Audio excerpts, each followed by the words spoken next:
Assalomu alaykum.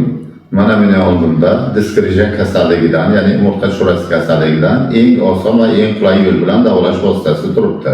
Juda tez ta'sir qiladi, juda effektiv kuchli. Buning uchun mana ushbu malhamni, biovazelinni umurtqa sohasiga, yelka sohasidan boshlab muvozagacha kuniga 1 marta, 2 marta surtib turiladi va og'riydigan joylarga surtish mumkin tizza bel sohasiga. Mana bu majmua esa bir choy qoshiqdan tabletkaga o'xshab ichib turiladi. Ovqatdan 1 soat oldin va yoki ovqatdan keyin iste'mol qilish mumkin. Aslan ovqatdan oldin iste'mol qilish kerak, lekin o't tufayli yoki boshqa zonada muammosi bo'lar, ovqatdan keyin iste'mol qiladi.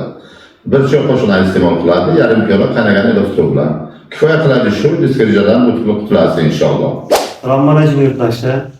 Men Eshitgan Shuhrat Xorazmdanman.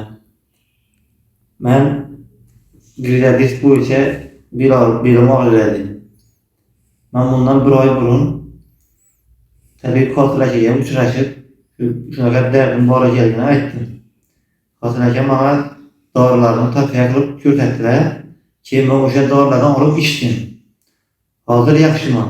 Xudoga shukr. Bemalol o'zingizdan olib ichishingiz mumkin. Yaxshi ekan. Men belim yaxshi bo'lyapti. Albatta, men ham xursand bo'ldim. Shu 1 oy davomida ancha sog'ayganingizni eshitib, men ham xursand bo'ldim. Rahmat. Boshqalarni ham sog'ayishini tilaymiz albatta.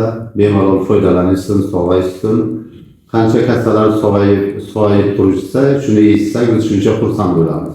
Buni yana bir xushxabar bo'ldi. Mana bu bemorimiz 3 yil oldin ayollari kelgan ekan, diskrija bo'lib, dori olib sog'aygan ekan.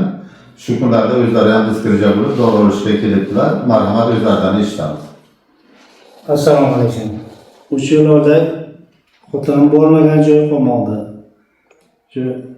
Shuni eshitib, shu kishini kelib oluvdi. Xudoga shukr, hozir yaxshi. Endi o'zim Girja diskriganman. Hozir oldim mana, rahmat. Nasib etsa, yaxshi bo'lib ketarman. Inshaalloh. Katta rahmat. Inshaalloh, salomat bo'ling. Katta rahmat.